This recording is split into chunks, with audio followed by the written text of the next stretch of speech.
Checking out my video. Today we're going to talk about stingrays. I'm actually going to use the term cell phone tower simulator. It's a much safer term for me to use.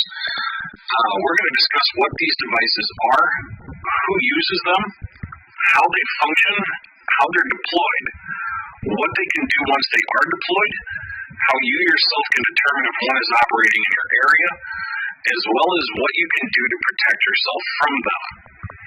Now, this is going to be a long video. I'm re-recording the audio here for God knows how many times. I'm going to try to include as much information as I can here. I ask that you be patient and watch this thing all the way through. By the time you're done, hopefully not only do you know more about this stuff than just about anybody you know, but you're pissed and you're willing to start to talk to others about this because this is a problem. That all being said, the information that I provide in these videos is not intended for the criminally minded. This really, truly is about education. You cannot make informed decisions about things as complicated as technology if you don't have even the most basic understanding of what it is that you're talking about.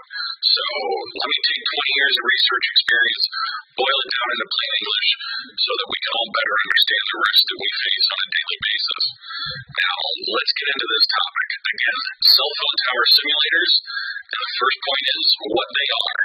Now, I suppose the first thing that we need to do here is give you a visual reference of what it is that we're talking about. Some of this equipment is designed to be installed in a vehicle like a surveillance van or an SUV of some type. Maybe it's an airplane or a drone. A lot of this stuff can be located in fixed positions, so a building with an antenna nearby. Basically what the equipment needs is access to power, access to some sort of data, whether it's a high-speed data connection like the one that you have coming into your house, or the ability to communicate wirelessly with some sort of a data connection. But those things are required for it to function depending on how it's operating. It also needs some sort of a terminal, like a laptop computer, and whatever associated software to translate the data that the equipment is bringing in. That said, there's also smaller devices. So when the media refers to it as one specific device that's big and bulky, what they're concealing through obfuscation is things like this device that fits in a backpack, or this device that's handheld, so you could walk into maybe a Tea Party gathering or some sort of labor protest or whatever, and gather information about the devices that are present. Or this device right here that allows the attacker to attack up to 60,000 phones at one time. Not exactly targeted surveillance in my mind. And when you keep in mind the fact that these can be located in fixed positions, you can sprinkle these around a community and monitor every single phone in town. We'll cover all of the things that are at least publicly known about this technology because we're really not interested in spending a lot of time here or meeting people like these guys. So I'm going to try to only discuss what is publicly known and put it into context so that we can all understand the threat. So now that you know what the things look like, let's talk about what they actually are and how they function. So what is a cell phone tower simulator? Just as the name implies, it functions like a legitimate cell phone tower. It communicates back and forth with your device on its normal communication channels, so as far as your device is concerned, it's not a legit cell phone tower. It works on all of these smart and dumb phones that are out in the market today, and no, I don't care how super cool or secure you think your phone is, it is susceptible to attack by these types of devices. I know that everyone likes to talk about the legal restrictions of the use of cell phone tower simulators, warrants, writs, court orders, trap and trace, pen registers, etc. But this technology is designed to work without having to attain legal authorization. It can be deployed without anyone knowing that it's being used. There's no paper trail that the system is being deployed, so there's no audit that can occur to find out whether it was used. You have to realize that before, they used to have to go through the cellular service providers to gather information. but it was really messy and it left paper trails everywhere. With the release of this technology all the way down to your local community, now they don't have to worry about that. Now, this would be a concern to you and I if we had a system that was displaying a disdain for traditional legal limitations on power and authority. If we had organizations and agencies and individuals operating in secret, hiding behind non-disclosure agreements, lying to Congress, or just general corruption running rampant throughout the system. But since we know we don't have that happening here in the United States, we know that we don't have anything to worry about, right? And this is until you realize that it's already been proven that for as little as $1,200 or less, just about anybody can build a device that has similar capabilities to this technology. The fact that backdoors exist in any of our technology means that not only can the quote-unquote good guys use it, but anybody who is aware that those backdoors exist can also use them. We are all operating under a very flawed trust model when it comes to technology.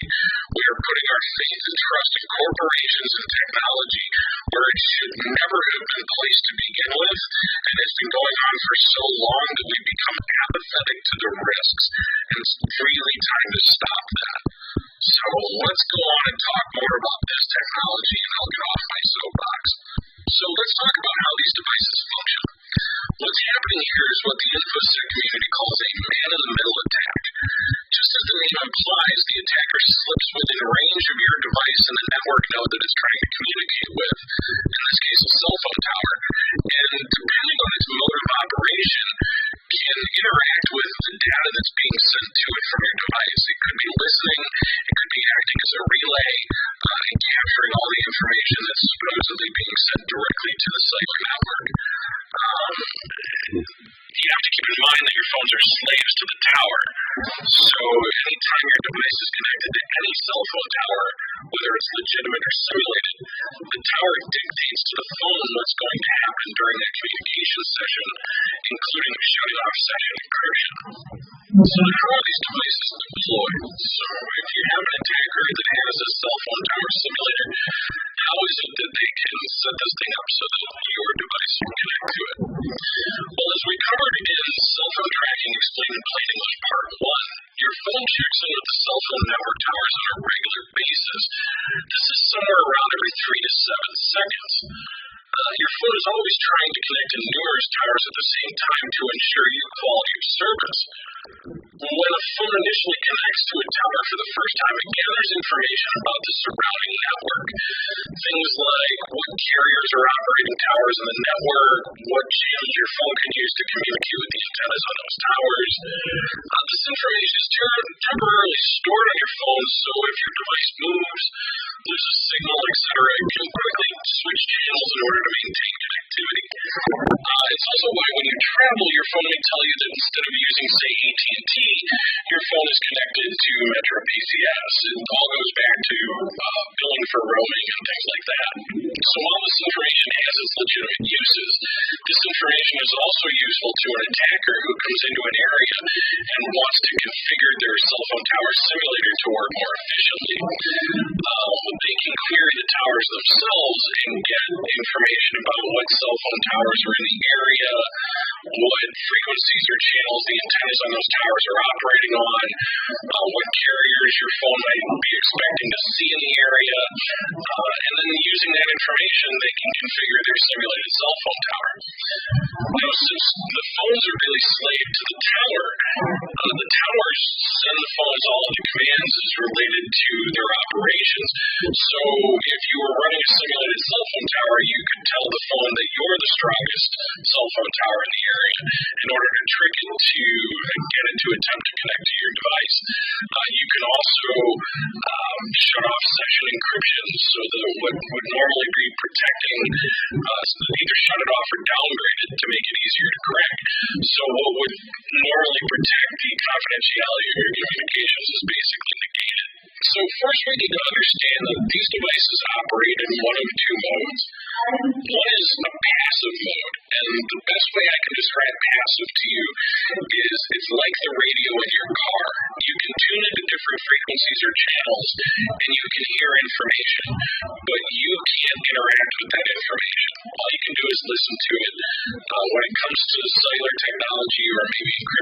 information.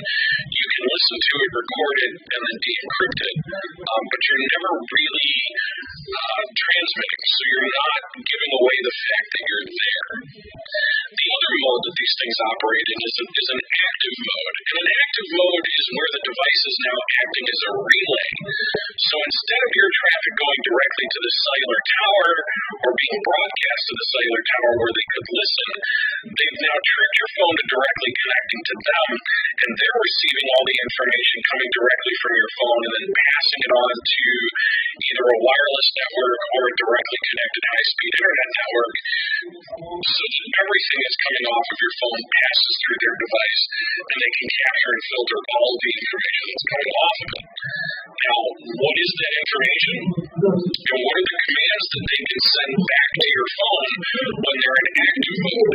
What does that allow them to do? Okay, well, without putting these in any specific order, some of the information that can be captured on your device is something called an IMEI number. IMEI stands for International Mobile Station Equipment Identity. It's also known as the MEID, or Mobile Equipment Identifier.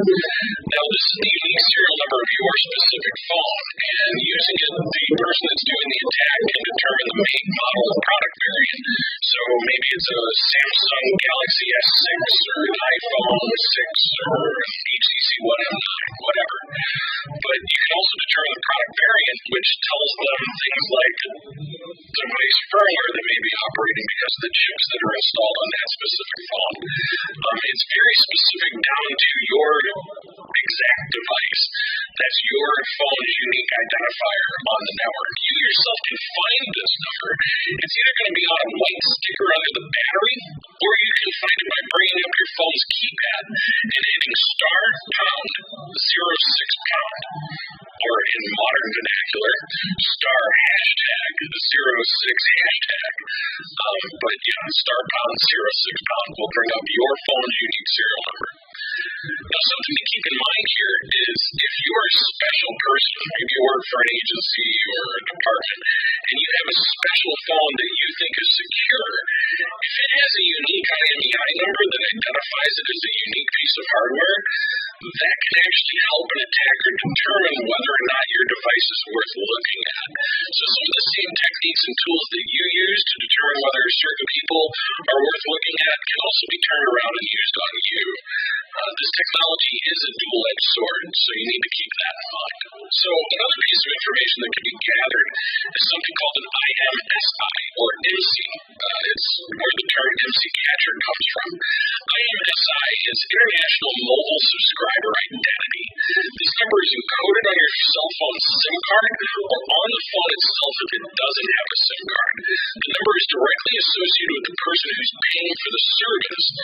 So not only can it be used to track it back to whoever's paying the bill, it can also be used to associate to the person who uses that SIM card for making phone calls. So even if you're switching phones on a regular basis, maybe you think you're James Bond and that's going to somehow protect you, that SIM card has a unique identifier that's associated with whoever's paying the bill. And if somebody's monitoring that SIM card, that MC number, they can associate your voice with that MC, and then it doesn't matter who's paying the bill as far as they're concerned, that MC is you. When one of these cell phone tower simulators is in passive mode, again, listening like your car radio, any information that's transmitted to or from your phone can be captured and monitored. That includes live calls, that includes text messages as you send them, that includes emails, any data traffic, anything that you're doing, even if you're using one of these applications that's super cool and it encrypts my voice traffic and sends it over the wireless and blah, blah, blah, you're still transmitting it. And anybody that can tune in to pick up that transmission can capture that transmission, and even if it is encrypted, they now have the data. Qualifications? 31%. So we've got trying to see at the moment. They're trying to find out who's going back into other models. Just want to know that that's happened slowly over the weeks. Jumping together. This is what these components séance sur tes mains. Essaie de voir.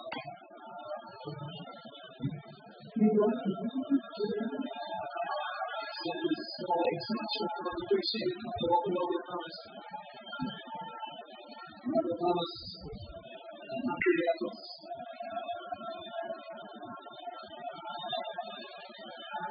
so this, and we'll take something from the clients and leaders. To come to the next Saturday, come across with a car on the lot there. The room is solid here, and we'll do all sorts of stuff, but you think that's enough, and the next one is short.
It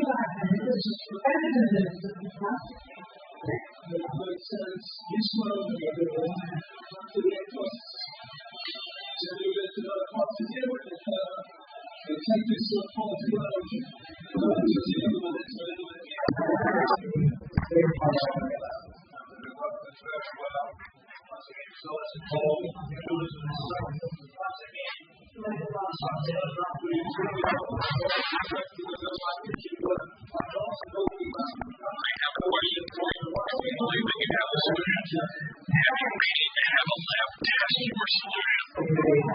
Keep in mind that the solution that you send to the lab is going to be different than the next one you make because you're just slapping these things together.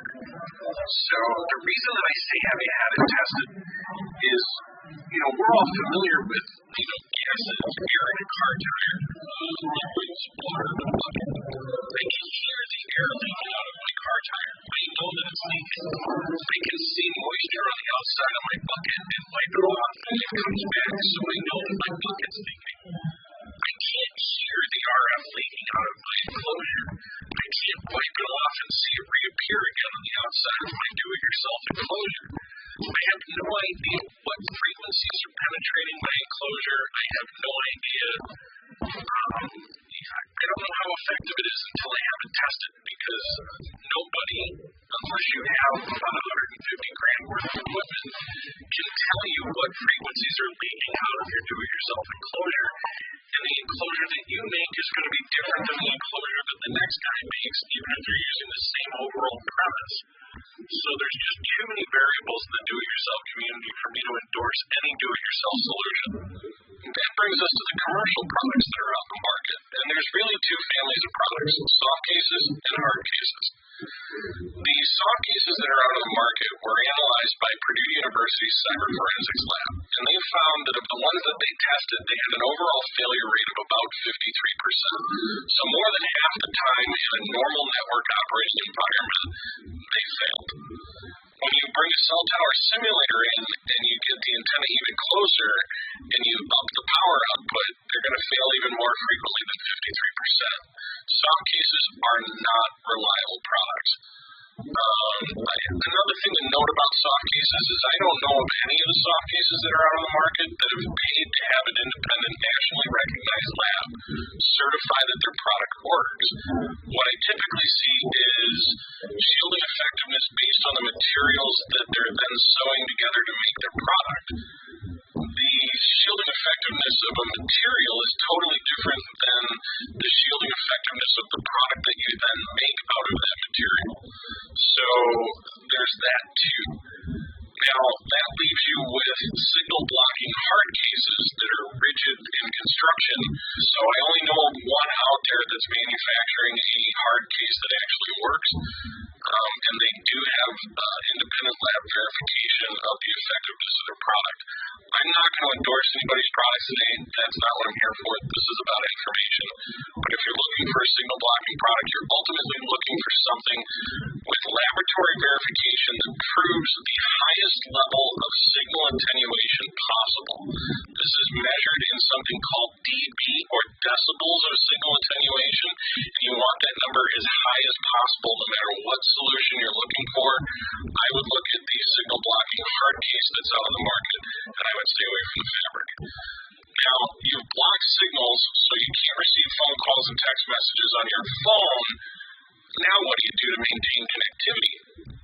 Well, this is going to sound a little odd because it's a little retro, but if you get yourself a one-way alphanumeric pager, you can not only receive numeric messages, but you can also get text messages and emails.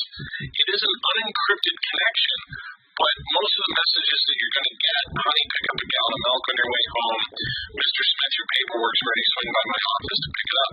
Those messages don't need to be encrypted. So you don't really have to worry about that aspect of it. The big benefit that you get is you get connectivity without all the strings attached. You don't have a microphone that can eavesdrop on your conversations. You don't have cameras that can see what you're doing. You don't have GPS tracking. The devices only listen, they don't broadcast. So you can't be location tracked. You you can regain some of your privacy while still maintaining connectivity. And that's really what it's all about. I didn't create this problem. I'm just trying to provide you with a navigation around it. So get yourself a single blocking product that works, and get yourself a one-way outgoing pager. Modify the outgoing message for voicemail, so at the end of it you say, if this matter is really urgent, please send me a page or a text or whatever at this, insert number here. And there you go. You've blocked third-party intrusion into your system.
Perspective on what to expect in the coming days.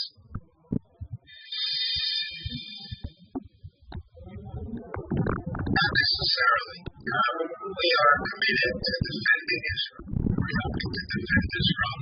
That is fundamentally a defensive weapon. It can't attack Iran. We have ships in the region. We are not using our aircraft on carriers to attack Iran. So, no, I don't think it's a matter of dragging America in. On the other hand, we've already been involved in shooting down Iranian missiles and Iranian drones. And not only us, the Jordanians, for their own reasons, have done that. The British have done that.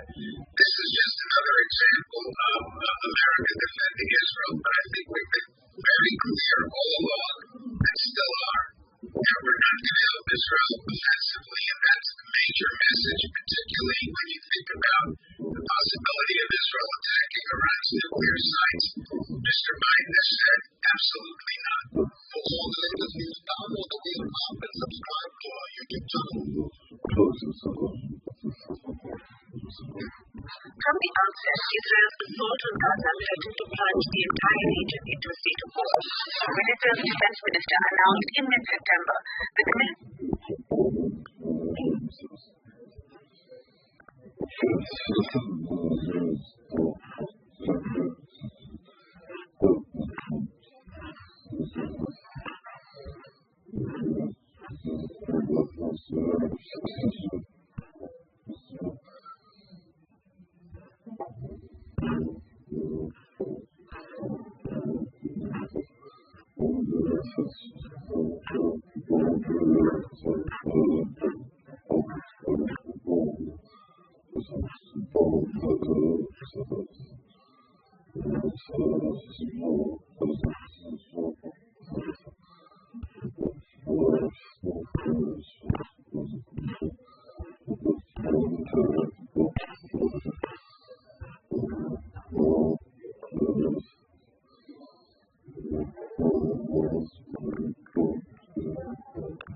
Alex Salmond, a former First Minister and prominent advocate for Scottish independence, has passed away at the age of 69. His death brings to a close a significant chapter in Scottish politics. Salmond dedicated over 3 decades to public service, becoming a towering figure in both Scottish and UK politics.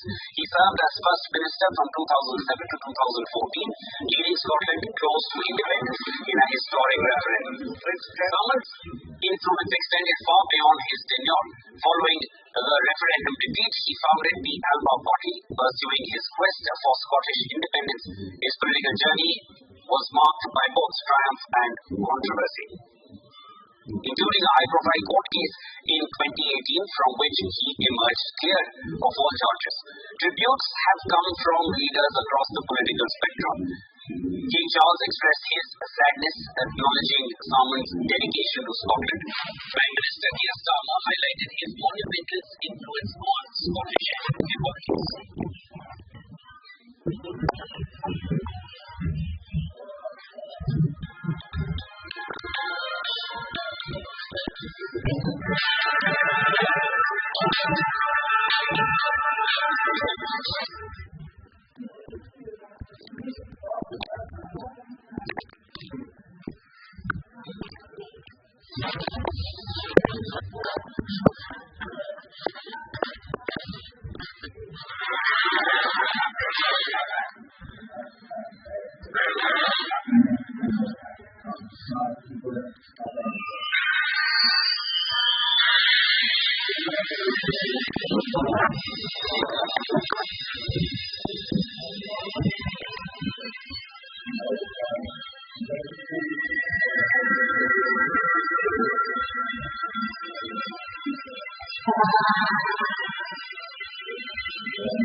Damn it, Hilly! Sorry. And don't slam into the door.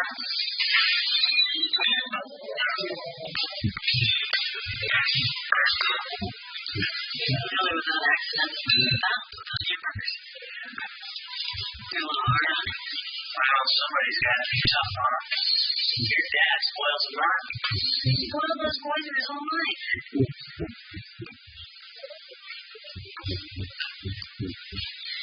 They're new tricks. Ours is fun. So the young has to get him. This magician, English. You okay?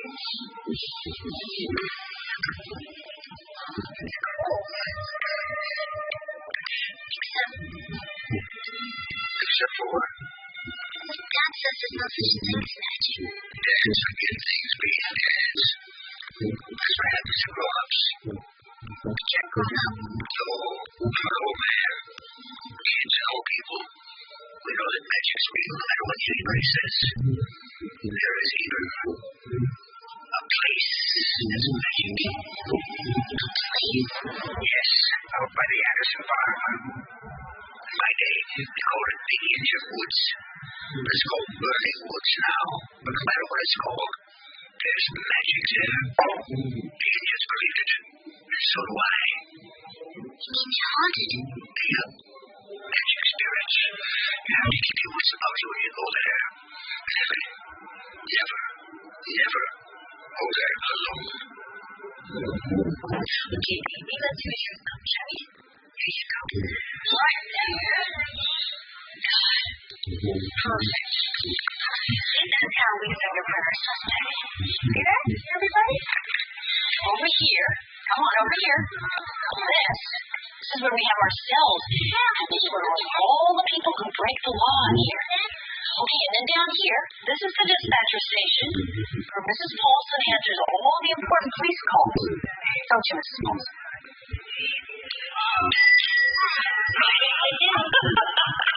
Okay, come on here. Let's go see the schoolroom. This is the best part. Come on.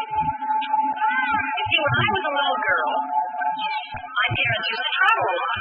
Every time they went to a new country, they would bring me another doll. So I have dolls from Africa and East Asia and all over the world. Are you your hobby? Oh, yes, they are my hobby. My friends know that I like them, so every time they travel, and you know, Mama, you don't want to break the tattoo. That's all right.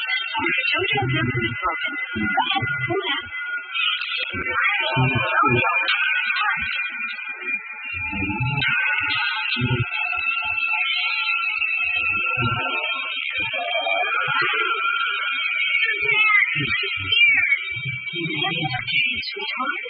Come on, children.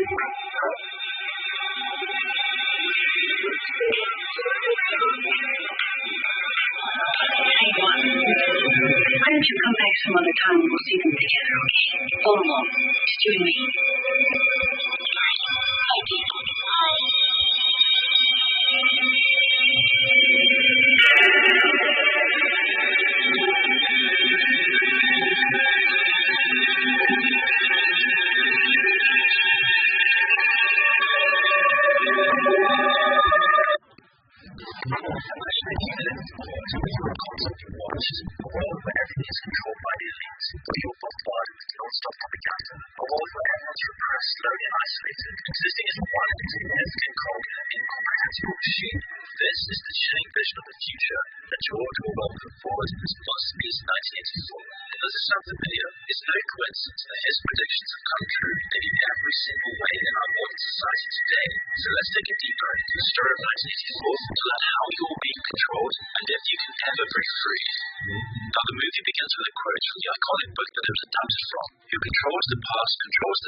On the screen, the video plays creating an idyllic image of the country that the West has become, all under this totalitarian rule, Oceania. This is one of the three superstates which make up the world of 1984, with control over the Americas, Britain, Australia, and some parts of Africa. And this is when we're introduced to the concept of Big Brother, and a man named Goldstein, who attempts to persuade the people of Oceania that they are being duped. But despite the truth in what he's saying, he's drowned out by shouts from the audience, being suckers condition them to reject the truth entirely, to the point they don't even want to hear it. Throughout the demonstration, you can see the influx of this, something that was borrowed from historical totalitarian regimes. And after this propaganda video reaches its climax, the crowd is pacified by the symbol of insult, alongside the face of Big Brother. It's afterwards that we're introduced to our main character, Winston Smith, who is working in an office cubicle for the Ministry of Truth. His job is to edit past broadcasts to reflect the current reality that they're pushing. So if the sugar ration has been reduced from last year, he will then edit last year's paper to imply that it actually went up instead. And once he's finished with his day's work, Winston makes his way back home. The propaganda has already been played in his house. This time it's a man being shamed for falling under Goldstein's influence. The man is being charged for attempting to persuade the public, but then not in a war with Eurasia, but rather East Asia. This information control and Eurasia is essential to Big Brother's control of the people, as over time, the party has rewritten reality to suit their needs. Winston is a key part in this process, but obviously this brings up contradictions. That's where the concept of doublethink comes in, the idea of wholeheartedly believing in two separate contradictory facts. One of the examples they give in the novel is the simultaneous belief that the party is a bastion of democracy, and also that democracy is impossible. And it's through this concept that the party rewrites reality, replacing it with an illusion of their own creation. And this is the all-encompassing lie that maintains 1984 society. It's only through everyone believing it that it becomes real. But this concept of a world founded on fiction isn't something that Orwell created all by himself. Instead, this is something that's very real and has been observed throughout history. Thousands of years ago, Plato wrote some of the first recorded philosophy on this concept, through what he called the noble lie, where people know their place in society through their belief in an entirely fictional story about the society's origin. The details are important, so long as it gives justification for the social order, and this gives people a reason to accept how the world is, and that their equal man is somehow better or worse than him. And we see this today, when our own version of Big Brother says one thing and then means another. Like when the establishment media, politicians, and World Economic Forum claim to be working for freedom of free speech, also are doing everything they can to bully and censor all criticism into silence. And there are just countless examples of this, like when the fattest, most grotesque politicians of them all claim that they're promoting health. And this concept has evolved over time to people realize that all of society's institutions are built upon a necessary fiction, and this is known as the habitus. It's the value you need to see through for society to make sense. Now the concept is similar to the noble lie, but the habitus goes much deeper. You see, throughout your life, you are influenced by your environment and your interactions with other people, and these combined with your personality create your view of the world, and it's in this way that you buy into the habitus, the shared societal illusion of how the world should be. You are socialized into the habitus. It's come down from above, and everyone else around you believes in it. The habitus is the social contract between you, your fellow man, and the government, and it's what determines your culture. It's what determines all the societal trends around you, and therefore also decides the rules of society. And this stretches to everything. Our ideas of beauty, what's seen as valuable, what's seen as even right and wrong. But because it's influenced by the environment and how people treat each other, the habitus is always changing to reflect this. And the world of 1984 operates on a habitus. The problem with the 1984 habitus is that it's been cracked at the top and severely deformed, and because it's been poisoned at the top, it's trickled down into all elements of society, and this is why 1984 is so scary. In fact, 1984 is far more unsettling than any dumb horror film because it's so realistic. We all instinctively know what the future could be like because we're so close to it today. Our society that we live in right now is just a few steps away from totalitarianism, and Orwell was trying to warn us of all of this, because throughout the story, we're going to see exactly how the party has formed the habitus and society, and how it affects everyone within the society. So getting straight back into the story, we see Winston sitting alone in his decrepit apartment, and it's here after lighting a cigarette that Winston introduces us to the concept of thought crime. Now thought crime is the act of going against the habitus of the world, even in your deepest thoughts. Just considering rebellion is already rebellion, because it's something outside of the party's reality. The party enforces this through the thought police, a secret organization which uses informants, surveillance, and undercover agents to root out anyone who even thinks about rebelling. And as the propaganda continues playing in the background on the ever-present screen, Winston lifts a brick from his house and uncovers his journal, something that's definitely banned in the world he lives in. And it's in this journal that Winston reminisces about a world where thought was free, a time where minds weren't controlled by Big Brother and the thought police. And by doing this, he's already become a thought criminal just through his own memories. And upon waking up the next day, Winston is then subjected to a mandatory exercise routine in front of his television, to which he is signaled out for not performing adequately. Winston then half-heartedly waves the insult hand signal and makes his way to work. And that's when he treats even more propaganda playing on the television during lunch hour. However, what instead catches the eye of Winston is a young woman staring at him. Winston then sits down and begins eating his meal when one of his colleagues comments on the New Shorten Dictionary and how positive the destructions of word really is.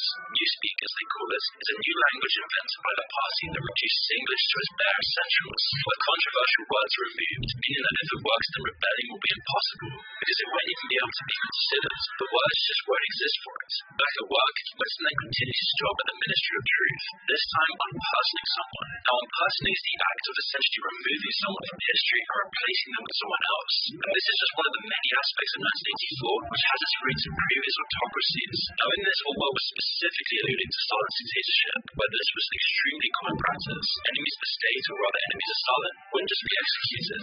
Every mention of their name and even their image and photographs was erased, completely removing them from history. However, this practice, of course, hasn't died out. The Chinese government, for example, was infamous for disappearing anyone they don't like. Jack Ma, the CEO of Alibaba, essentially disappeared from public view after making economic suggestions that would shift power away from the Chinese Communist Party. And today, he's all but vanished from the public eye, spending his time in exile under constant surveillance. But we're not just talking about China. This is happening all over the West. When anyone who speaks out against the agenda set in place by Western governments, they are then often censored or bullied into silence. Whether it be Julian Assange or Edward Snowden talking about the government's crimes, or any other supposed thought criminal who's been cancelled on social media for talking about COVID and its origins. Anything deemed a thought crime, and you can be cancelled immediately. I mean, it's gotten to the point now where FBI and other government intelligence agencies are infiltrating and working in conjunction with all the big social media sites. And once they have control of sites like Twitter, they can then censor any narrative they don't like, shadow banning or completely deleting people from the sites. But it's not just social media companies. Now even companies like Uber, PayPal, and even Airbnb can ban you for having the wrong opinions online. And then over in China is their infamous social credit system. The basic idea is for each person to be assigned a personal score based on how trustworthy they are according to the Chinese government. Certain things can increase your score, like making a social media post praising the government. But on the other hand, things like getting into debt, buying too many video games, reading the Bible, or criticizing the government deducts points from your score. And if your score falls too low, the CCP will then severely reduce your already restricted freedoms, as people with a low score can have trouble buying train or even plane tickets. Some people have even had their pets taken away from them. If one student even been denied a place at university because his father had a low score. For now, the system is only being put into practice by some scattered regional governments, but it won't be that way for very long. And recently, due to being pushed through new laws to lay the groundwork, meaning that a nationwide social credit system is just a few years away. I mean, recently it's gotten so bad in China that a new law just passed, which means that farmers can only plant the crops the government approves of, and the pastoral planting of vegetables like beans, melons, squashes in your front or backyard is now strictly forbidden. And in the West, we're also seeing a gradual progression of repression, which is exactly what George Orwell feared. So after he finishes with his work for the day, Winston makes his way to an antique store in the slum districts of London and meets the owner who sold him his journal. He buys a coral figurine, takes it with class, and makes his way out of the store, where he meets the same woman who was staring at him during lunch. The woman continues looking at him ominously, going into the proletariat zones in London, something that is forbidden by the party. She kicks them out, and so Winston considers killing her back in his apartment. Coincidentally enough, though, the two see each other the very next day in an underpass. The woman stumbles and falls to the ground, but quickly makes her way back on her feet. Secretly, as he's helping her, the woman hands Winston a note before leaving. At work, Winston unveils the note, and it reads, "I love you," along with a meetup location on the backside. Seemingly without a second thought, Winston tosses the note into the incinerator, and we transition back to his apartment. But Winston is fixing his neighbor's train at the behest of his neighbor's wife. At the apartment, one of the neighbor's children loudly accuses him of being a thought criminal. Obviously, this makes Winston very nervous. It's an accusation which leads to death and suffering, and is coincidentally true. But both of the adults ignore it. It's just the result of youth indoctrination. However, it's true all the same. Luckily, before the confrontation go any further though, a newsflash interrupts the engagement. The announcement states that the war with Eurasia is reaching an end. But with how the flow of information works in a totalitarian state, who can really say this is the case? And as afterwards we see a mob of citizens cheering on executions playing from the television, along with a bunch of Eurasian prisoners being escorted to their impending death. Winston is among this crowd, along with a mysterious woman who hands Winston another note. She is relying on him to destroy it. Winston abides and says that he will finally meet her at the drop point, taking a train to the destination. On the train ride, a band of children are then singing a propaganda song where they pledge loyal devotion to the state and to die with dignity. And it's in these two scenes where we see a worrying aspect of the war in 1984. The party only came to power just a few decades ago, but the new generation of completely indoctrinated children is already approaching adulthood. In the novel, Winston notes that the children are the most dogmatic and fanatic supporters of Big Brother. Growing up in the system means their habits are still completely under the control of government. One day the last people who can remember the old war like Winston will die, leaving no one left who knows anything outside of the state's control. A truly terrifying thought. And so once Winston exits on a stop, we see our first sense of nature in the movie. This change of scenery is a stark contrast to the industrial environment that the majority of Oceania resides in. Winston is now out in the forest and looking for the drop point, until he hears a twig snap behind him. It's the woman, and she has been following him the whole time. When the two get to a scheduled hiding place, it's here where we get an insight into Winston's worldview. After learning that the woman has done this exact same with hundreds of men, Winston states that he needs goodness and doesn't want to first explore her. I am beauty. Ain't goodness. I want prejudice and corrupt. Winston must be from corrupted, loads in the ties of the woman, and it states a mind as direct response to the tyranny of Winston's society, meaning that everything the party inhabits as seen as good is turned on its head. And because of this overwhelming level of control in the society, all Winston really wants to do is yell bullshit to all the lies slung at him, use ammonia, urine, and feces. And so farmers all across Europe were recently forced to cut 30% of the government, and yet these same rules never apply to sectors like the airline industry.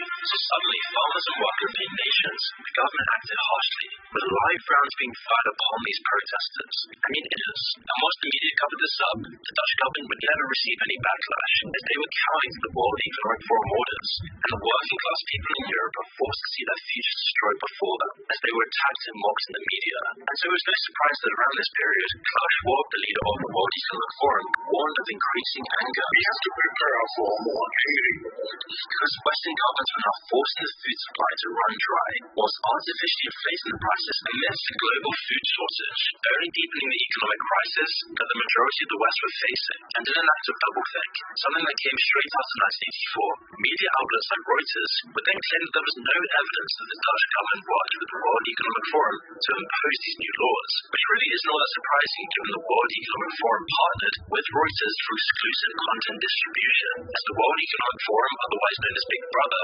controls the flow of information. And whilst you might not see the anger in the news, these protests haven't stopped in Europe. I mean, just recently, protests have grown in the country of France, as the President Macron has risen the pension age, meaning it's going to take longer and longer before workers can ever receive pension. Even though the majority of France hates this idea, this was opposed anyway, as democracy in Western nations is becoming a facade. In fact, democracies aren't even obeying the people anymore. They obey corporate financial interests rather than the popular vote. The World Economic Forum of the people, and that's why our freedoms are slowly being stripped economically and socially. Because if everyone had social and economic freedom, then the whole system would collapse. And instead of new parties emerging and addressing these protests, you now see the militarization of the police, or surveillance, or distraction. And it's following this agenda that people like Bill Gates are claiming at the World Economic Forum. So during our current worst cost of living crisis, anyone will go to fuel shortages. Bill thinks that workers now also be paying carbon taxes. Or whilst people like Bill Gates are using the most carbon of all, they'll praise things like private property for the average person will be a bygone relic, all while snapping up record amounts of farmland across the US, following their mantra of you'll own nothing and be happy. And all you're left with is again more distraction, more noise, more misery, more tension, more depression. No more family units, less farms, less freedoms, and no more rights to pursue happiness. And this is just one of the reasons our happiness has been violently shifted towards consumerism and hollow material wealth, because we're being starved of it. And it's the perfect means to keep control in society. How did things ever get this bad? This has never really happened in living memory. But what Orwell didn't foresee was that pleasure was just as useful a tool to keep the masses numb. You see, as they slowly siphon the wealth out of the economy, They lead to keep us distracted with hollow, empty hedonism, and modern technology is the perfect tools for this. By exploiting the basic social need to be accepted, social media applications exploit your dopamine receptors in the exact same way as cocaine. Years of split testing of perfecting the algorithms and billions of dollars in research have made big tech companies like Facebook and TikTok as addictive as possible. And as people build up a tolerance, they always need more content faster to stay engaged, all while procrastinating and wasting their life away, being numbed into flaccid apathy in their bedrooms. The rise of TikTok, YouTube Shorts, and all these other short-form social media sites is just a direct result of this process. It's why we're developing parasocial relationships as streamers and not our own communities, giving the people the illusion of community and knowing what's going on in the world, all without any real substance or true information, and by providing a drip of anodyne lethargic dross. The meaning in your life is sucked away. The resentment you feel of the government is numbed and repressed inside of you, and so you accept it. And anytime you feel depressed, isolated, like things just outside of your control, there's always that little dopamine mixture sitting in your pockets, pushing people more and more into the online realms, stuck alone in your bedroom. And the result of this is what you see today, the most depressed and downtrodden generation in living memory. As the normal societal habit is breaking down, it's taking away your motivation to go out in the world and make something of yourself. You don't have the energy to call out bullshit against your government and the people preaching their agenda. Responsibility, duty, purpose is key pillars that motivated men for millennia and will be pushed out of the societal framework. Instead, consumerism and greed are the only things to look up to now. But the worst aspect of this is the effect it's had on people's relationships with each other. I mean, our current habitus right now is leaving 63% of men under age 30 single and alone, and a large majority of them aren't dating at all. Millions of men are experiencing the exact same lovelessness that Winston's known his entire life up until now.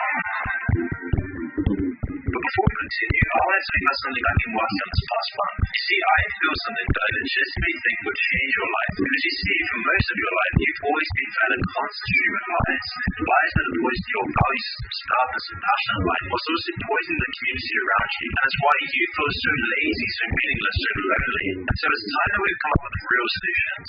Not just one-day solutions. I'm talking about a new form of community, a way for us to take back control of our lives, where I will go deep into the real solutions, answers, and value systems that thousands of philosophers condensed into an easy-to-understand package. All to help you improve your life, all at no cost to you. I will send you a weekly essay on the solutions to the problems we discuss in this channel. So just click on the link in the description and add your email and name down below. After Winston and the woman get to know each other a little better, we then transition back to the antique store, but Winston plans on renting out the place. But once they're sure they're finally somewhat private, the duo secretly engage in an unsanctioned relationship against the state. We also finally get the name off the woman, being revealed as Julia. In this moment, both of them can finally relax and enjoy themselves. Even if just for a little while, they then enjoy some contraband items that Julia smuggled from the party like real chocolates and coffee. And for a while, that little conspiracy works quite well for them. Up until this point, Winston has been completely in the dark on whether there's an active resistance movement. But in his mind, he's certain that he has some level of understanding with an inner party member, a man called O'Brien. So when O'Brien corners Winston in the hallway, he's full of hope for a way to resist.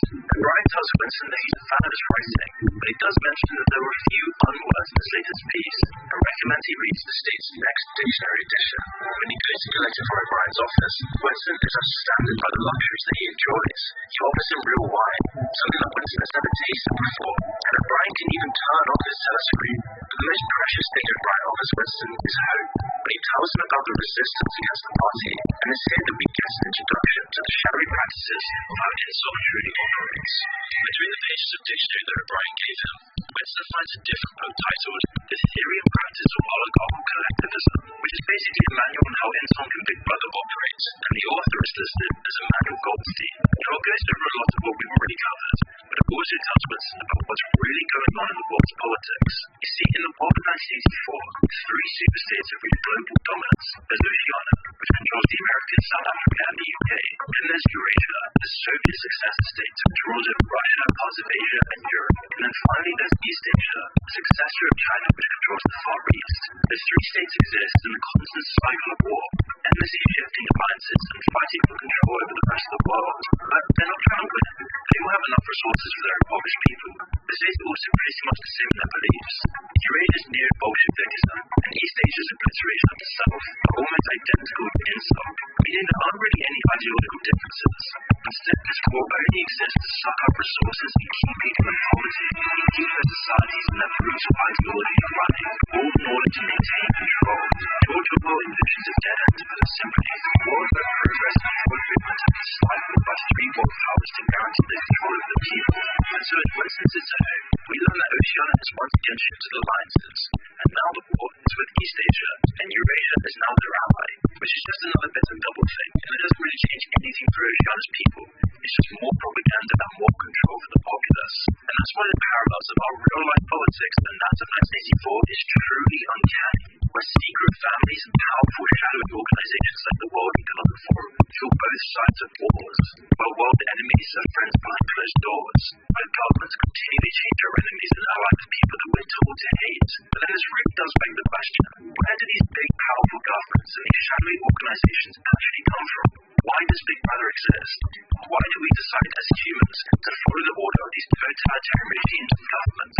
Well, the answer simply lies in understanding how a government formed in the first place. Now, Thomas Hobbes was one of the first political theorists to understand this in his widely renowned book, Leviathan. Now, he wrote this after his experiences during the English Civil War, a brutal conflict where the country for over a decade was split into two by the parliamentarians and the royalists. During this period, beheadings were common and the violence was barbaric, and it was this chaos that inspired his thoughts on governance. In this book, he first talks about human nature and primitive life, back in the time when humans were cavemen, living in tribal existence. And he famously described this life as nasty, brutish, and short. A lack of laws, deep chaos in nature, led to a constant fear of death in the people. There was no actual progress, because people were either too afraid of each other, or just too busy in their fight for survival. There was hardly any social cohesion, there was no rule of law, and there was no societal development. And there was this primitive fear for survival that laid the groundwork for society. So to avoid this constant struggle for survival, men willingly laid down their claims to the world to live a peaceful collective under one powerful ruler. And for Thomas Hobbes, this was the optimal form of government, where one powerful state with a sole ruler did its best to protect the people. That way, everything follows one trajectory of the leader. All quarrels between the masses are distilled by ultimate power, and only then can the lives of everyone improve. But you see, Thomas Hobbes was actually wrong with this, as this only ever works with a truly virtuous and benevolent ruler. And yet the oligarchy of 1984 and the oligarchies we see today are just the complete opposite of this. But nonetheless, when there is this benevolent ruler who controls a massive population, the culture and societal norms of that population always trickle down from the top. And this is where a social habitus forms. Now, it may change based on the environment and the people that form the society, but a specific code of conduct will always take shape along the same lines. You see, for example, in a healthy society, the habitus is always focused on ideals like liberty, responsibility, virtue, discipline. These would be the values, virtues, and moral code of the elite, and then that would trickle down into all areas of society. So this is how the habitus works. And sociologists use the idea of habitus to illustrate the manner in which a society's culture works. You see, there are many unspoken assumptions and standards that underpin society. These are frequently carried out automatically, and they are more akin to acquired skills than deliberate actions. The French thinker Bourdieu, who popularized the word, frequently linked it to sports. For example, the rules of football are set in stone, and you play the game without thinking why the rules are there in the first place. And yet these rules are crucial, otherwise the whole game just wouldn't work without it. And this is also how societies and culture flourishes. And that's why the Renaissance was so remarkable. The new habitus that was developing in Europe at this time gave birth to a whole new wave of creativity, discipline, focus, moral code, and beauty. But then what happens when the values of the elite starts to crack, and the habitus becomes poisoned? What does this then mean for the rest of society? Well, you don't really have to look very far to see how fractured and malformed our habitus has become. I mean, we only need to take a look at who our icons are in society to give us an understanding of what has truly happened here. Due to our hyper-crony capitalist system, the elites and their greed and love of money has spread into every level of society. And I'm not talking about simple capitalism here. I'm talking about a special kind of corporatism and socialism for the rich. You see, for example, we no longer value the European holistic lifestyle, where a person's value is based on many layers of their personality. Instead, today in the West, we only value the superficial to understand someone's value. And this explains the rapid rise of these fake gurus you see online. People like Grant Cardone, London Real, and these fabulous new mega churches. You see, things like this would never even exist without millions of people orientating their self-worth and motivations entirely around money. You see, in contrast contrast to the Renaissance period, they used to care about art and religion, but our new religion is for like hedonistic and materialistic pursuits. Obviously there's always need for money, and it's a great way to have freedom in your own life, but it's these sorts of scammers that completely rely on greed to survive, and greed is the name of the game in modern society. That's why the greediest of all are then promoted even further, going all the way up to the top of the world economic forum. And in a lot of cases, people will just make you money simply by talking about money and nothing else. Nothing on natural societal value. And it's not just these sorts of people. Our society now praises these celebrities, whose only value lies in their image and wealth. The Kardashians are always mentioned, but there's just so many such people as Cardi B, the entire cast of Love Island, or any other vacuous hollowed-out shell of a human being celebrity. And because we praise these false idols, everyone then buys into the societal delusion, helping to perpetuate this broken habitus even more. And that's why lots of well-meaning rational people are smashed up in the going pieces of a failing system. And one of the perfect analogies for activists' habitus can be seen with the FTX scandal recently. From celebrities to established financial institutions, Sam Bankman-Fried fooled the world by using his own artificial pumped-up currency that had no attachment to anything real to make billions. Everyone believed it, and that's where the value of these coins came from. By everyone believing in Sam Bankman-Fried's lies, he was able to make unthinkable money. But at the top of the pyramid of FTX, the CEO was a lazy gamer playing League of Legends in the Bahamas. But his whole value being tricking everyone into believing his money was worth something. But then when a gust of wind came, this whole facade came tumbling down in just a matter of days. And our society is heading exactly the same way. You see, as the habitus gets twisted even more, it becomes harder and harder for people to reconcile it with the real world. Then when the illusion breaks, people realize everything is built on a lie, it eventually collapses. And Winston and Julie are forced to be living a life separate from the great lie of their society. You see, despite knowing they'll eventually be found out, they carry on seeing each other in the room above the shop. The taste of real life is just too tempting. So Winston enjoys reading subversive literature to Julia, all while enjoying the contraband food that Julia smuggled from the inner party. Things are going great. They finally escape the clutches of Big Brother. They've had a taste of freedom and love, all until one day, when Julia and Winston are relaxing in their room. As they watch a working-class woman washing some clothes and singing a song, they marvel at the beauty of life, all the more stunning because they know their time is limited. Winston says to Julia, "We are the dead," and Julia says the same. And then a voice from behind says, "You are the dead." They turn around to see a painting full of the wall, revealing a tennis piece with a message of Big Brother. The voice directs the most talented girl of the room. As the Thor police break in through the window and the door, even worse, the antique shop owner walks up the stairs and reveals himself to be an agent of the Thor police. Ever since Winston set foot in the shop, he was always under their supervision. The agents take Goldstein's book and smash the piece of coral, one of the last things of beauty left from the old world. And it's one of the last things Winston sees before they take him away to the sinister Ministry of Love. We are then shown Winston in custody, along with his neighbor Parsons. Parsons, not knowing it himself, is apparently an agent of Goldstein and also of Thor Grimlow. However, he reveals that he was taken in because his daughter reported him for things he said in his sleep. Despite Parsons coming across as completely indoctrinated, he's still going to be tortured and broken down anyway. The two remain in custody for some time until an announcement wakes them up. Room 101. Parsons seems to already know what this entails and begs the correctional officers not to take him there. Winston, on the other hand, doesn't seem to have a clue about what's going to happen, but gives a knowing look that it probably isn't going to be good. Despite all of this pleading, Parsons is then taken to room 101, and Winston waits alone in the cell for some time until he is met with O'Brien. O'Brien takes Winston into an interrogation room where he is tortured with an electric restraining device. Throughout the time, O'Brien educates Winston on the principles of doublethink. He reaffirms the notion that Oceania has always been a war with East Asia instead of Eurasia, despite the country being previously correct. Along with this, O'Brien then asserts that 2 plus 2 can equal 3, 4, or 5, sometimes even all of them at once. And this is the final and most essential ingredient for keeping the party and their stilted habitus alive.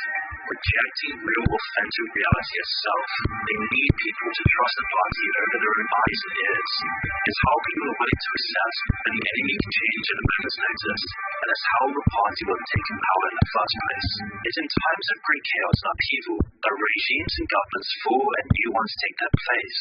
It's just the cycle of history, and we've seen it happen over and over again. It's how the world order changes, and in our current world right now, the transition is almost here. One of the most famous experts in this field, Ray Dalio, describes the process in a study on historical cycles, beginning with the rise of civilizations. This is when a new state, founded on the dominant ideals of the time, grows in power to take control of their world, like the Roman Empire all the way to America after World War II. Then comes the golden age of prosperity, a long period of time where a civilization enjoys the position at the top. But this is also where the problems start to arise. People make financial bets on the world order continuing forever, unable to see a future unlike the present. As the leading power's economy grows to dominate the others, their currency becomes the international standard.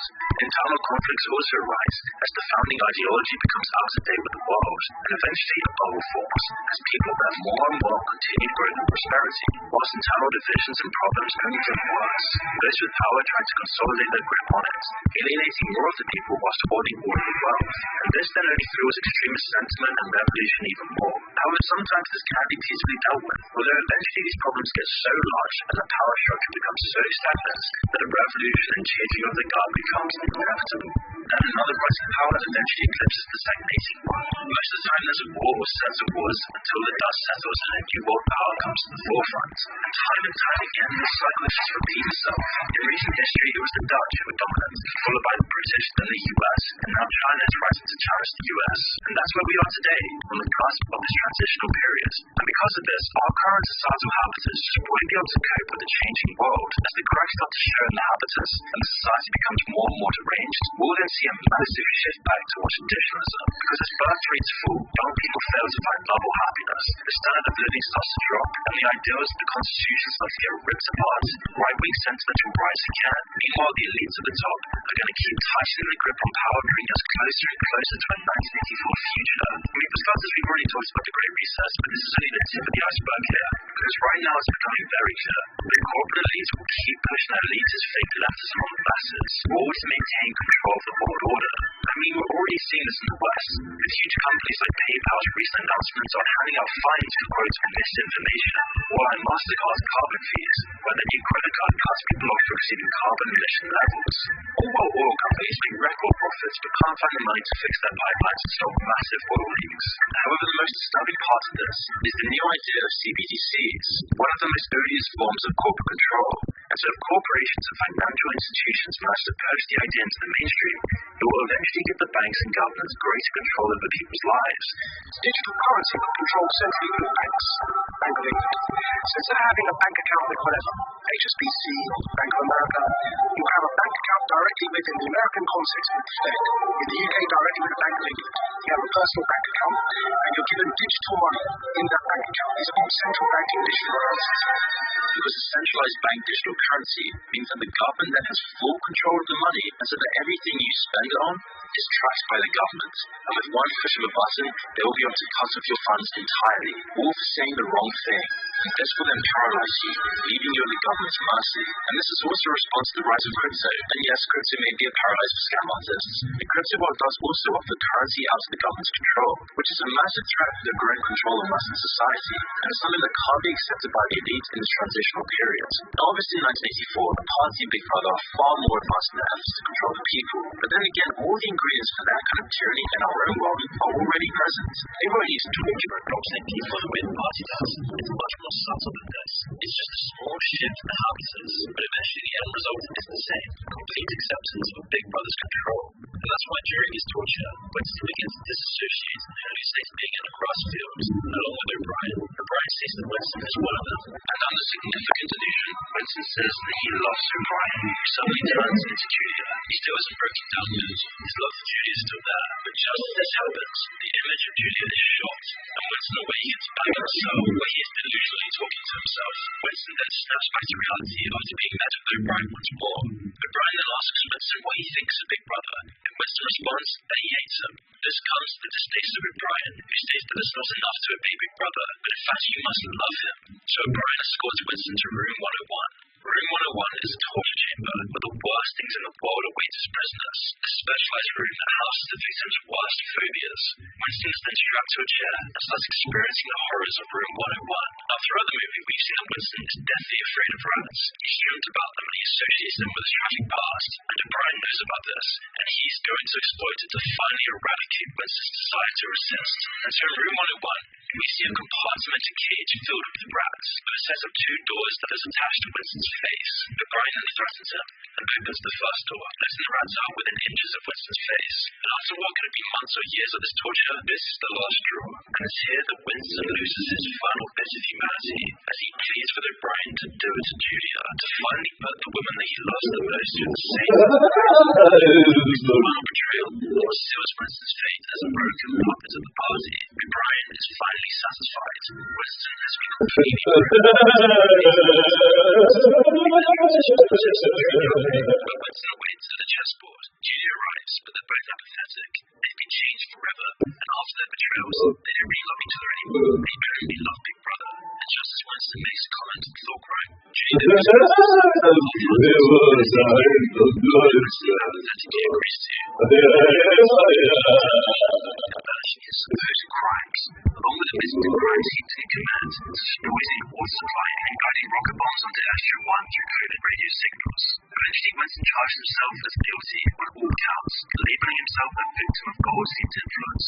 We are then shown him alone in the cafe, fiddling with the chessboard. Using the dustman table, Winston then writes 2 + 2 = 4 on the countertop, and grabs an eyepiece just before the announcement is made on television. And that's when we are then shown a final shot of Winston gazing fondly into a picture of Big Brother. He then turns away with tears in his eyes and says, "I love you," as the credits roll.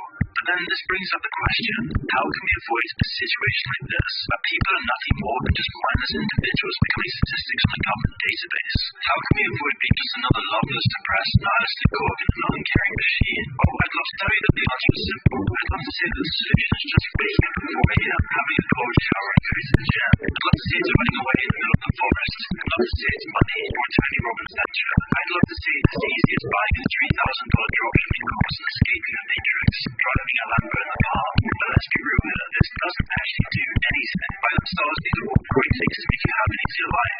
Self-improvement is vital and is incredibly lacking in modern society. But it doesn't really change the world that you live in. It only changes yourself. But it doesn't change the system that put you where you are today. It doesn't change your values, the values of your associates, friends, and family. It doesn't change the why behind all of the self-improvement stuff. Why should you move your way? Why should you seek freedom? Why should you even care about Big Brother? If life is just so cruel, hopeless, depressing, and empty, then why bother chasing rewards from that system? When the system itself is so demented, well, trust me when I say that the solution to all of this is just so much deeper than you've ever been told. And to understand why, we need to go back 3,000 years in time to one of the earliest philosophical texts in human history, a text that is given set of time, culture, and religion, a text known as the Book of Job. Now, for those who don't know, the book is a thought-provoking and complex piece of thought, giving direction on the meaning of life in the face of overwhelming nihilism. You see, the story centers around a wealthy and righteous man named Job, who is living a comfortable and prosperous life. However, in short, Satan challenges God's assertion that Job is righteous, suggesting that he is only faithful because of his good fortune. So God agrees to allow Satan to test Job's faith by taking away his possessions, his family, and his health. This causes immense suffering for Job, but Job refuses to curse God or renounce his faith. However, he does struggle to understand why he's suffering, and he moans about the injustice of this situation. As almost all of us would, he questions why God would allow such terrible things to happen to a righteous person like himself. He's forced to go through various trials and tribulations. Job is tested to his core, which forces him to grow through a journey of himself.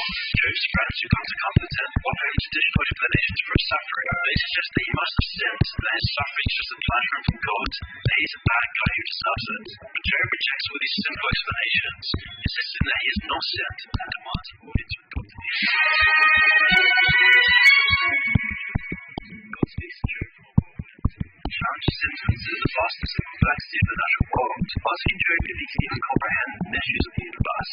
Job humbly acknowledges his own limitations, as God tells him that he made all these terrible elements of society and nature. He made the universe, and all of the madness in the universe is God's creation. And so God's response to Job is, how dare you question any of these things? As these challenges put up Job, are just tests of his ethical ability. They're essential for Job to evolve and grow as a person, just like it is for us. You see, I'm not even religious here, but the terrible parts of changing society that God has supposedly created are already noticed within consciousness. Like Job being aware of losing his family fortunes and the future he could have had, and then the results in suffering from it as come from his consciousness. And then you see, when we are unconscious like animals, we are always in the present, unaware of true reality. As consciousness emerged in humans, we became more and more aware of the dark realities around us. Realities like the horrors of death and human suffering. And it's with these dark, soul-crushing realities that we have an impulse to return to our consciousness. And we do this through instant gratification and empty pursuits, like never maturing, choosing to be ignorant, drugs, alcohol, and totally living online. These are just some of the things that we use to cope with the real world, the pain that comes with it. But Carl Jung suggested that what the Book of Job tells us about our own life is that to escape the horrors of man, Job, in you watching this, is to become more conscious. Because consciousness was actually the true solution to all of this. As by being more and more conscious of reality, it allows you to elevate above it. Because all the burdens and pain of life are just a necessary process to make a whole person, to be a good person, to build a great civilization. You have to face these trials and tribulations. You need to be more aware, more thoughtful of all the evil in the world, to be a better person, to be strong in the face of evil. You need to be strong in the face of all the devastating facts of life, of the derangement of the elites, and the degeneracy of the society around you. You should never avoid all the terrible thoughts and events confronting you. You should never ignore all the pain, suffering, and others that have been thrown at you across society. As Jung famously says, that which you most need will be found where you least want to look. And that's why instead of following your bliss that modern culture tells you to, you need to instead follow your blisters for a true awakening. And so with all of this in mind, Job then finally understood that God was there to build order from chaos, because he's the embodiment of evolution and growth. On the surface, you may just view this as some basic religious story. The actual meaning to the story is deeply profound and provides a powerful solution to the problem of 1984 and our own modern world. You see the whole point of this. The whole point of why this text transcended thousands of years of history. The reason it's been studied by millions of scholars is for a reason. The writers use the story as an allegory of the spirit of individual growth and thus the whole of human civilization. God in this instance is the analogy for the spirit of meeting growth and human potential, the spirit that generates human culture. And that's why throughout all relations of mankind, God has been above the culture, as he is the spirit of it. And there's a reason this is so important to understand. I'm not trying to convert you to any religion here. This is just a very necessary foundation to understand the solution to all of this aversion and control of Big Brother. You see, this whole story is one of faith in the face of adversity, of trusting in your mind's intuition. And that's why God, the spirit of growth and potential, is revealed to us through the actions we undertake in our life. This is why prayer is a key element of all religions. I'm not talking about the kind of prayer where you ask for something and God automatically gives you it. Prayer is not a vending machine. The idea of true prayer is saying the problem and then changing who you are, so that God treats you differently and the problem fades away. You're not supposed to be the same person before you pray. The prayer is meant to instead act on your mind by trusting your intuition and mind to be the better person. And then through your actions, growth and rewards come to you, which is ultimately the solution to Big Brother in our modern world. By trusting your intuition in God and by being an individual. Before in the US, dignity of the individual was paramount. But now, if you notice, this concept is being betrayed. As Oscar Wilde said, most people now are just other people, their lives are mimicry, their passions are quotation. Which is why you must trust yourself. You must reject Big Brother. All the supposed authority figures you are meant to believe are liars. They're the worst among us, and they will lead you to your own destruction. The world you live is not a democratic liberal utopia where everyone has a piece of the action, where culture and policies are determined by all of us. That is total BS. The priestly class at the top, Big Brother, wants to control you. They're not there to save your soul or fire the spirits up inside of your mind. Which is why the more you follow the narratives and the lifestyle, the more you start to poison yourself. You see, the reason you're lazy, the reason you have all these bad habits, the reason you never achieve the life that you want, or chase the goals and passions that you believe in, is because you've been repressed. The meaning and soul of your life is stripped away from you, making you a cog in an uncaring machine. Your life is someone else's. When your best years, your character, creativity, and hopes are being stolen from you. And that's why you must insist on your dignity. You need to free your mind.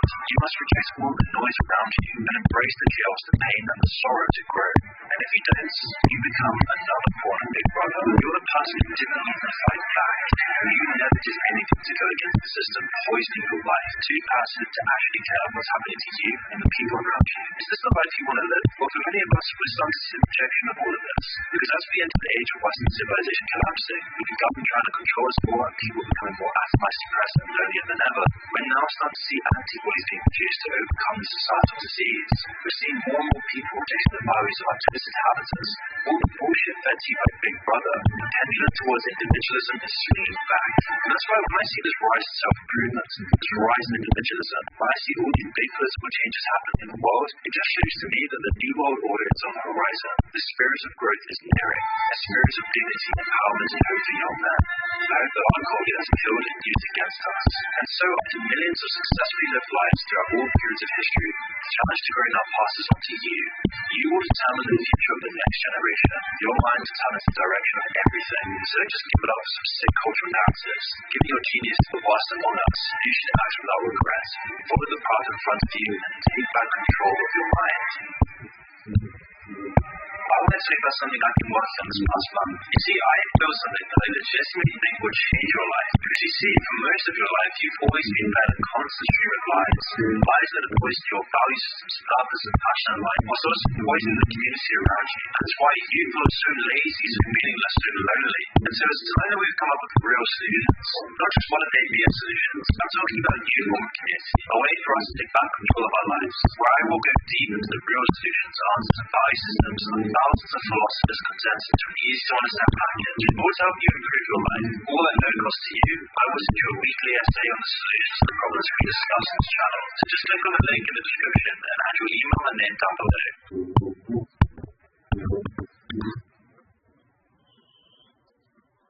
This is a company most people have never heard of, and this company quite literally owns the world. Most US banks are controlled by BlackRock. BlackRock owns all the major pharmaceutical companies. BlackRock owns most of the major